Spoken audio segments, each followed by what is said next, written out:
¿Qué pasaría si el sentido en el que más confías fuera una mentira elegante? No la vista. No el oído. No la memoria, que ya sabes que traiciona. El tacto. Ese gesto simple que haces miles de veces al día sin pensarlo. Rozar una mesa. Ajustarte la ropa. Apoyar la mano en una puerta. Sentir tu pulso. Tomar el rostro de alguien. Ese acto íntimo, inmediato, casi primitivo que siempre sentiste como la prueba más limpia de que algo era real. Y sin embargo, jamás ocurrió como creías. Nunca tocaste una mesa. Nunca tocaste una pared. Nunca tocaste el cuerpo de otra persona. Ni siquiera has tocado tu propia piel de la forma en que tu mente insiste en imaginarlo. Tu sistema nervioso te entregó una versión tan convincente de ese acto que jamás sentiste la necesidad de dudarlo. Y ahí está lo inquietante. No en que tus sentidos fallen. En que funcionan demasiado bien. Lo bastante bien como para fabricar una experiencia estable. Lo bastante bien como para hacerte sentir contacto donde solo hay distancia. Lo bastante bien como para convertir una imposibilidad física en una sensación cotidiana. Eso que llamas tocar no es un encuentro. Es una traducción.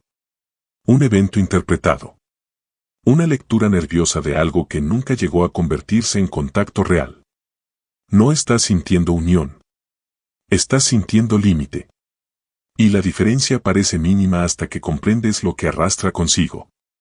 Porque si el sentido más íntimo que tienes también es una construcción, entonces quizá no solo malentendiste la materia. Quizá malentendiste casi todo. Quizá no sientes el mundo. Quizá sientes la versión del mundo que tu cerebro puede tolerar sin romperse. Y eso cambia más que una idea científica. Cambia la forma en que entiendes el miedo. El deseo. La cercanía. La certeza. La identidad. Todo aquello que alguna vez sentiste con suficiente intensidad como para no cuestionarlo. Tal vez no has vivido tocando la realidad. Tal vez has vivido reaccionando a una interpretación tan eficiente que aprendiste a llamarla verdad. Y si eso ya empezó a incomodarte, sigue aquí. Hay ideas que informan. Y hay ideas que, una vez entran, ya no te devuelven el mundo en el mismo estado. El problema no comienza en la física. Comienza en la costumbre. En esa confianza automática con la que conviertes una sensación en una conclusión. En la velocidad con la que algo se siente real y, por eso mismo, lo declaras verdadero. Ese reflejo gobierna mucho más que tu relación con los objetos. Gobierna tu relación con todo. No reaccionas primero a lo que ocurre. Reaccionas a lo que crees que ocurre. Y casi nunca notas la diferencia. Eso es lo que vuelve este tema incómodo. No porque revele algo extraño sobre la materia. Porque revela algo cotidiano sobre ti. La mayor parte de tu vida no está organizada por hechos. Está organizada por interpretaciones que tu sistema nervioso entrega con suficiente convicción como para que no las discutas. Sientes tensión y asumes peligro. Sientes alivio y lo llamas certeza. Sientes deseo y lo confundes con dirección. Sientes culpa y la conviertes en verdad moral. Sientes rechazo y decides que no vales. Sientes nostalgia y la renombras destino. Lo haces tan rápido que rara vez lo ves suceder. Ese es el mecanismo. No experimentas el mundo de forma limpia. Lo atraviesas filtrado. Tu mente toma señales dispersas, las ordena, les asigna significado y te las devuelve convertidas en experiencia. Lo sientes inmediato. Pero no lo es. Lo sientes directo. Pero no lo es. Entre lo que ocurre y lo que sientes hay un proceso entero trabajando en silencio. Y ese proceso no busca precisión. Busca estabilidad. Tu cerebro no prioriza mostrarte el mundo como es. Prioriza mostrarte una versión lo bastante clara como para reaccionar rápido. Eso es útil para sobrevivir. No siempre para comprender. Por eso dos personas pueden vivir el mismo hecho y salir con realidades distintas. Por eso una misma frase puede sentirse como amor en una mente y como amenaza en otra. Por eso un silencio puede ser descanso para alguien y abandono para otro. Por eso un mismo gesto puede sanar o herir según la historia que lo recibe. No estás respondiendo solo a lo que está frente a ti. Estás respondiendo a la estructura interna que traduce eso en significado. Y esa estructura no es neutral. Está moldeada por memoria, por miedo, por expectativa, por aprendizaje, por todo lo que alguna vez dolió y todavía participa sin pedir permiso. Ese es el problema humano. No solo sentimos mal el mundo físico, también sentimos mal el mundo emocional. Y luego construimos decisiones enteras sobre esa distorsión. Llamamos intuición a veces a una alarma vieja. Llamamos verdad a una emoción intensa. Llamamos identidad a un patrón repetido. Y mientras más automático se vuelve ese proceso, más fácil es vivir dentro de una versión de la realidad que jamás fue examinada. No porque sea falsa, porque se volvió familiar. Y casi siempre confundimos familiaridad con verdad. Durante casi toda la historia humana, tocar fue la última autoridad. Podías desconfiar de lo que veías. Las sombras engañaban. La distancia deformaba. Los ojos podían confundirse. Podías desconfiar de lo que oías. El eco alteraba. El miedo exageraba. La memoria completaba lo que faltaba. Pero tocar parecía distinto. Tocar era la confirmación final. La firma de autenticidad. La evidencia sin metáfora. Si podía sentir una superficie, entonces estaba ahí. Si ofrecía resistencia, era real. Si podía sostenerla, ya no había discusión. Eso convirtió al tacto en una especie de juez silencioso. La forma más primitiva y más convincente de verificar existencia. No era una idea absurda. Era una intuición útil. Durante siglos, el mundo parecía corresponder con esa lógica. La piedra era dura. La madera era sólida. La piel era contacto. La materia se comportaba como algo compacto, estable, continuo.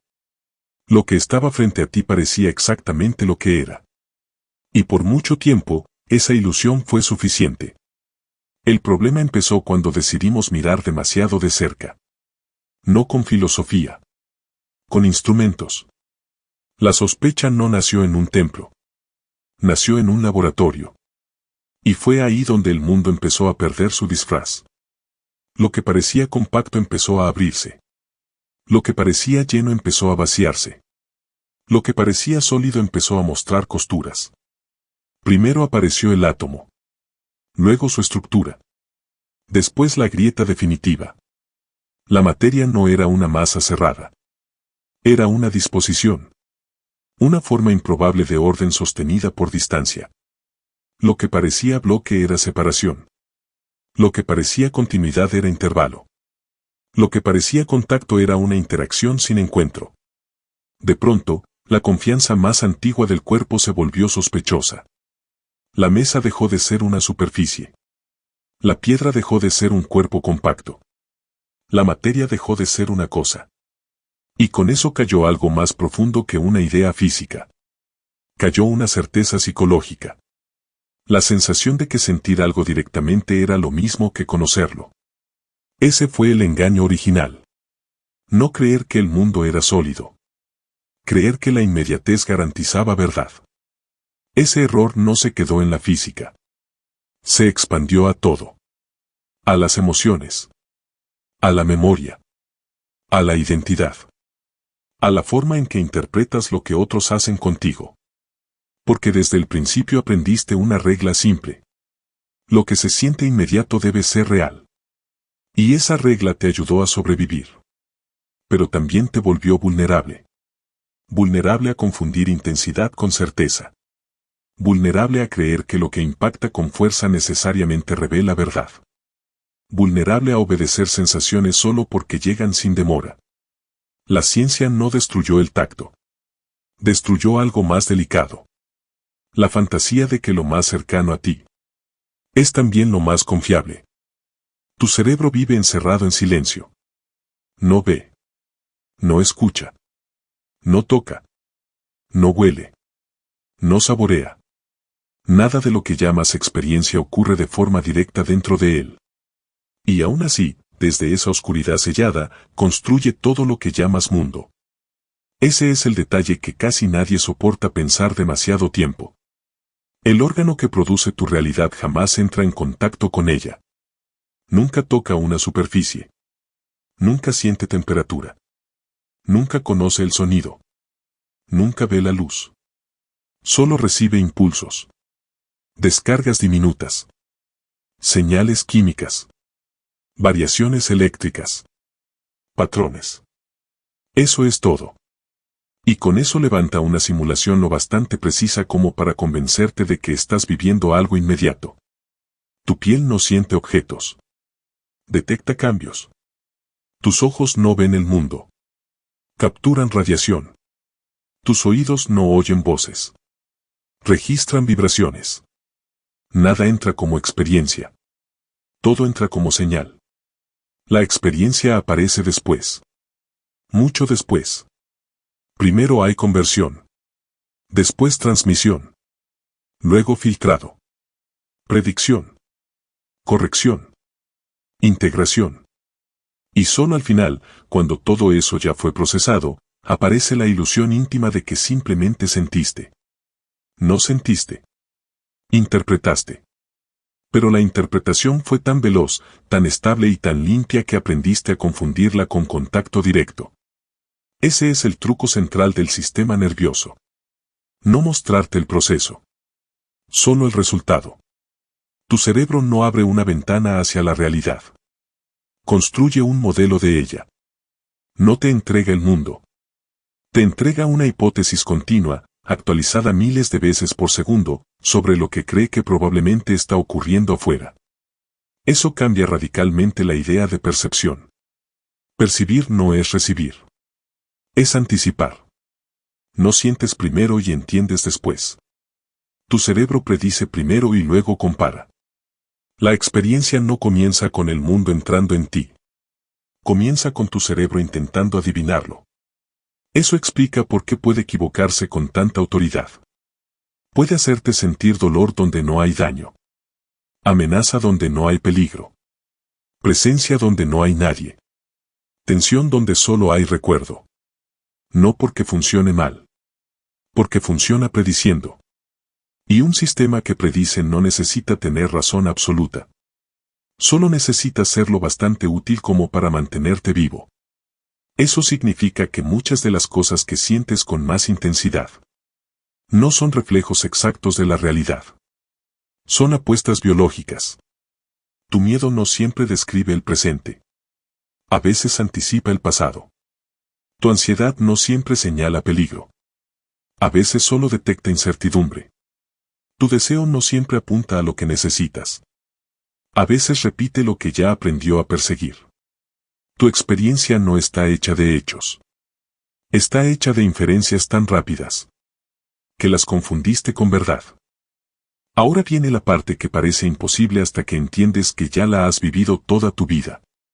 Cuando apoyas la mano sobre una mesa, no ocurre lo que imaginas. No hay dos superficies encontrándose. No hay una piel alcanzando una madera. No hay contacto en el sentido intuitivo que tu mente aprendió a dar por obvio. Lo que ocurre es más extraño. Tu mano se acerca. La mesa responde. Y justo antes de que aquello que llamas materia se funda con aquello que llamas materia, algo lo impide. Eso que sientes como contacto es esa interrupción. No un encuentro. Un límite. La materia no se toca. Se rechaza.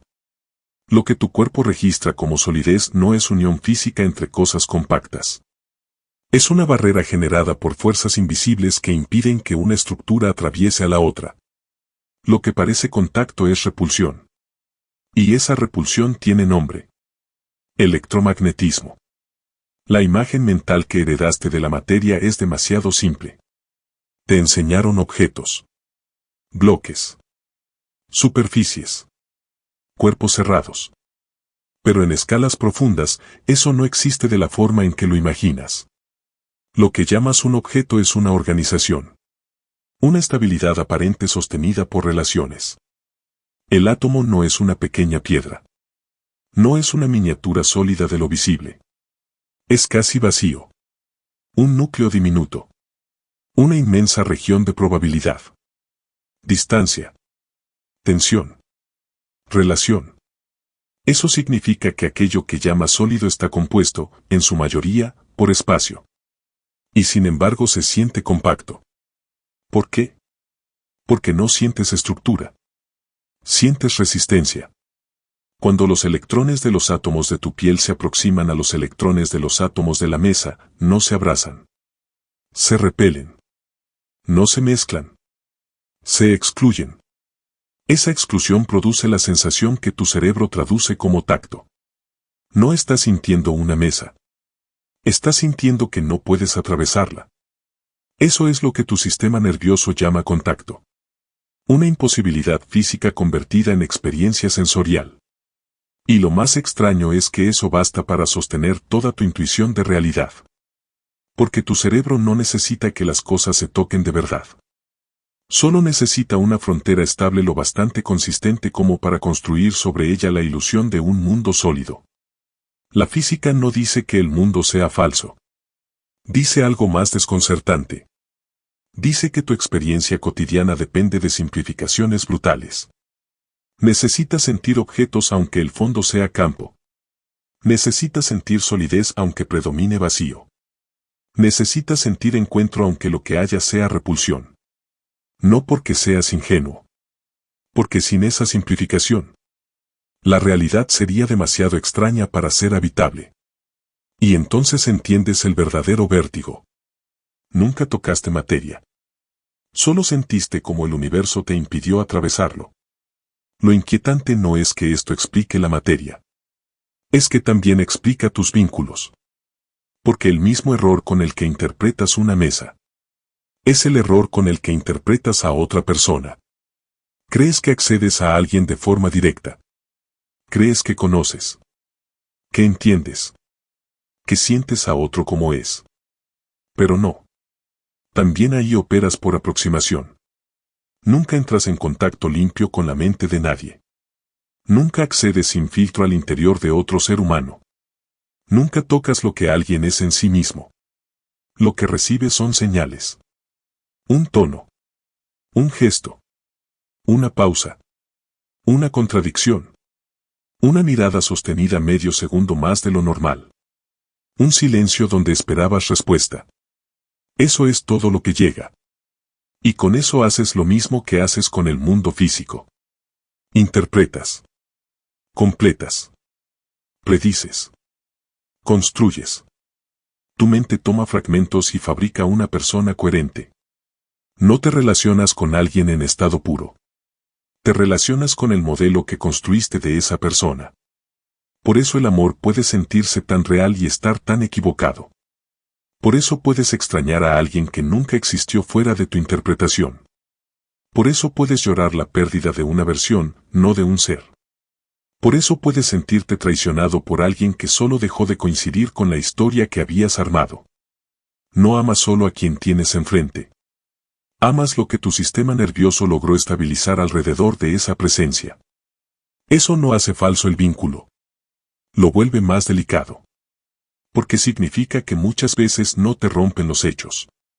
Te rompe la distancia entre lo que alguien era y lo que necesitabas que fuera. Ese espacio duele más que muchas ausencias. También por eso repites patrones. No buscas solo personas. Buscas configuraciones emocionales reconocibles. Tu sistema no persigue verdad afectiva. Persigue familiaridad. Y si algo se parece lo suficiente a lo que ya conoces, tu cuerpo lo interpreta como destino. Aunque sea solo repetición. Confundes intensidad con compatibilidad. Ansiedad con química. Disponibilidad intermitente con deseo. Ambigüedad con profundidad. No porque seas ingenuo. Porque tu mente prefiere una narrativa conocida a una verdad incierta. Y eso no solo afecta cómo amas. Afecta cómo te entiendes. Tampoco te conoces de forma directa. También te construyes. Tomas recuerdos, impulsos, heridas, hábitos, contradicciones y con eso elaboras una versión continua llamada yo. Esa versión no es falsa. Pero tampoco es absoluta. Es una organización funcional. Un relato suficientemente estable como para operar. Una narrativa con la coherencia justa para sostener decisiones, culpas, deseos y defensa. No solo interpretas el mundo. Interpretas a otros. Te interpretas a ti.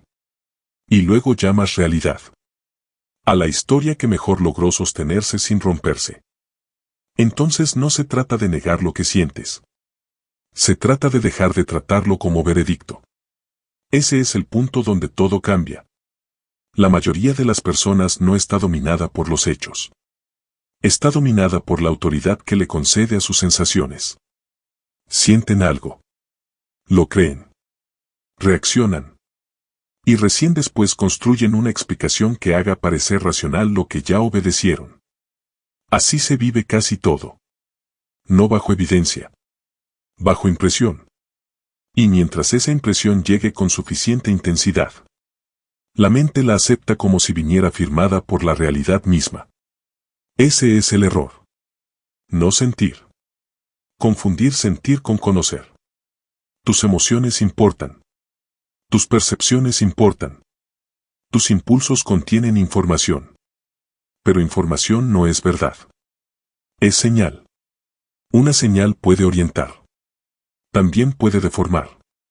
Puede advertir. Puede repetir. Puede proteger. Puede exagerar. Sentir miedo no demuestra peligro. Sentir culpa no prueba responsabilidad. Sentir deseo no garantiza dirección. Sentir alivio no confirma verdad. Sentir certeza no equivale a comprensión. Solo significa que tu sistema ha tomado una posición. Y esa posición puede estar viendo con claridad. O repitiendo una vieja estrategia de supervivencia. La diferencia importa más de lo que parece. Porque gran parte del sufrimiento humano no viene solo de lo que se siente. Viene de lo rápido que se le otorga autoridad. Sientes rechazo. Lo conviertes en identidad. Sientes incertidumbre. La conviertes en amenaza. Sientes vacío. Lo renombras fracaso. Sientes apego. Lo declaras destino. Y así una sensación breve adquiere poder estructural. Empieza a decidir por ti. Por eso madurar no consiste en sentir menos. Consiste en obedecer menos rápido. No apagar el sistema. Leerlo mejor. Aprender a sostener una emoción sin entregarle inmediatamente el control de la narrativa. Dejar que algo se sienta real. Sin asumir de inmediato que lo es. Ese espacio parece pequeño. Es enorme. Ahí se separa reacción de conciencia. Ahí una emoción deja de ser amo. Y empieza a volverse dato. Eso no elimina el dolor. No borra el miedo. No neutraliza el deseo. Pero altera su jerarquía. Ya no mandan. Informan. Y esa diferencia reorganiza una vida entera. Porque el problema nunca fue sentir demasiado. Fue construir identidad, decisiones y destino. Sobre estados internos que nunca fueron interrogados. La libertad no empieza cuando dejas de sentir. Empieza cuando dejas de arrodillarte ante cada cosa que sientes como si acabara de pronunciar una verdad final. A veces solo es una señal. Intensa. Convincente. Familiar. Y profundamente incompleta. Hay ideas que suenan provocadoras hasta que un experimento las vuelve inevitables. Este es uno de esos casos. No hace falta especular demasiado cuando la evidencia ya mostró, una y otra vez, que tu percepción puede adoptar una ficción y tratarla como cuerpo, amenaza o verdad. Uno de los ejemplos más desconcertantes es la ilusión de la mano de goma. El procedimiento es simple. Una mano falsa frente a ti. Tu mano real oculta. Ambas son estimuladas al mismo tiempo con el mismo ritmo. Lo que ves y lo que sientes coinciden. Y eso basta. En menos tiempo del que parece razonable, el cerebro actualiza el mapa. Integra la mano falsa. La incorpora. La siente propia. No como idea. Como posesión. Cuando esa mano es golpeada, amenazada o pinchada, el cuerpo responde. No metafóricamente. Fisiológicamente. Aumenta la tensión. Aparece el sobresalto. Se activa defensa. Tu sistema no protege la anatomía. Protege el modelo que aceptó como suyo. Eso ya es suficiente para romper varias certezas. Pero no es el único caso. Vilayanu Ramachandran mostró algo todavía más perturbador con pacientes amputados. Personas sin una mano seguían sintiendo esa mano. No como recuerdo. Como presencia. Dolor. Picazón.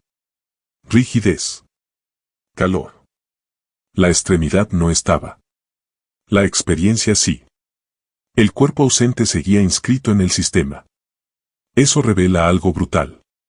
La sensación no depende solo de lo que existe físicamente. Depende del mapa que el cerebro sigue sosteniendo. No necesitas un brazo para sentirlo. Necesitas una representación lo bastante estable como para seguir prediciéndolo. Ahora piensa en lo que eso implica fuera del laboratorio. Tu sistema no espera confirmación total para reaccionar. Le basta coherencia. Lisa Feldman Barrett ha insistido en esto desde otra dirección. El cerebro no detecta emociones como quien encuentra objetos. Las construye. Predice estados. Interpreta señales internas y externas. Y luego te entrega una experiencia con nombre. Eso significa que incluso lo que sientes como emoción inmediata también es una inferencia. Lo mismo vio Carl Friston desde la neurociencia computacional. El cerebro es, en esencia, una máquina predictiva. No espera pasivamente el mundo. Lo anticipa. Y cuando predice bien, sobrevives. Cuando predice mal, sufres. No siempre por lo que pasó. Muchas veces por lo que tu sistema creyó que iba a pasar. Por eso una amenaza imaginada acelera el pulso. Por eso un recuerdo tensa músculos reales. Por eso una expectativa cambia hormonas. Por eso una idea puede enfermar un cuerpo. No porque la mente sea mágica. Porque la predicción gobierna la biología. Y un organismo que vive anticipando puede empezar a sentir consecuencias. Mucho antes de que ocurra un hecho. Entender esto no sirve para ganar una discusión. Sirve para dejar de vivir en piloto automático. Porque una vez que comprendes que sentir no equivale a tocar, y que tocar no equivale a conocer, ya no puedes seguir entregándole el timón de tu vida a la primera reacción que cruce tu sistema. Ahí es donde esta idea deja de ser fascinante. Y empieza a volverse útil. La mayoría no decide. Reacciona. No cambia de rumbo por claridad. Cambia por activación. Un tono le altera el día. Un mensaje sin respuesta le reescribe la autoestima. Una mirada ajena le modifica el valor propio. Un recuerdo cambia su química. Una expectativa reorganiza su conducta. Y como todo eso se siente íntimo, inmediato y convincente. Lo llama personalidad. Pero muchas veces no es personalidad. Es automatismo emocional con buena narrativa. La diferencia importa. Porque si no distingues entre lo que sientes y lo que es, terminas construyendo decisiones permanentes sobre estados pasajeros. Te comprometes desde el vacío. Te alejas desde una herida. Te quedas desde el miedo. Te entregas desde la carencia. Te defiendes de amenazas que nadie emitió. Lees rechazo donde solo había ambigüedad. Lees destino donde solo había familiaridad. Y luego llamas intuición a una cadena de reflejos que jamás fue revisada. Aplicar esto no significa volverte frío. Significa volverte menos manipulable. Menos obediente a cada sensación intensa. Menos vulnerable a lo primero que active tu sistema. Menos propenso a confundir urgencia con verdad. La práctica es simple de decir y difícil de sostener. No reaccionar tan rápido. Dejar que la sensación aparezca. No negarla. No romantizarla. No convertirla en identidad al instante. Mirarla. Preguntarle de dónde viene. ¿Qué está activando? ¿Qué patrón reconoce? ¿Qué historia intenta repetir? ¿Qué miedo intenta disfrazar de certeza? Eso cambia decisiones enteras. Porque cuando dejas de obedecer de inmediato, empiezas a notar algo decisivo. Muchas de las cosas que más te mueven no describen el presente, reactivan el pasado. Y esa distinción puede salvar vínculos. Puede evitar rupturas innecesarias. Puede frenar impulsos que se sentían inevitables. Puede impedir que conviertas una emoción intensa en una verdad irreversible. La lucidez no es sentir menos. Es crear suficiente espacio entre la sensación y la respuesta, como para que tu vida no siga siendo dirigida por la primera interpretación disponible. Ese espacio parece mínimo, pero ahí se decide casi todo. Ahí dejas de ejecutar. Ahí empiezas a elegir. Y quizá esa sea la forma más silenciosa y más real de libertad. Nunca has tocado nada. Y aún así, algo acaba de alcanzarte. No una superficie. No una teoría. No un dato curioso para repetir después. Algo más incómodo. La posibilidad de que gran parte de tu vida no haya estado guiada por lo que era real, sino por lo que se sintió suficientemente convincente como para no ser cuestionado. Y una vez que esa idea entra, ya no sale limpia. Se queda. No como respuesta. Como ruido de fondo. Como una grieta nueva en la manera en que interpretas casi todo. Después de esto, una emoción ya no se siente igual. Un impulso ya no llega con la misma autoridad. Una certeza ya no parece tan sagrada. Algo cambia. No afuera. En el lugar exacto desde donde miras. Y eso es más peligroso que aprender algo nuevo. Porque aprender suma. Esto desordena. Te obliga a sospechar de la velocidad con la que antes convertías sensación en verdad. Te obliga a mirar con más cuidado eso que tantas veces llamaste intuición. Te obliga a preguntarte cuántas decisiones fueron tuyas. Y cuántas fueron simplemente respuestas automáticas ejecutadas con buena narrativa. Esa pregunta no es cómoda. Pero es limpia. Porque tal vez despertar no es descubrir una verdad escondida.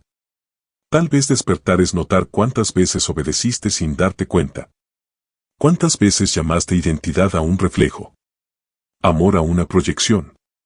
Destino a una repetición. Verdad a una reacción intensa. Tal vez nunca estuviste viendo el mundo. Tal vez estuviste viendo la versión del mundo que tu sistema aprendió a construir para sentirse a salvo dentro de él. Y si eso es cierto, entonces la lucidez no consiste en sentir menos.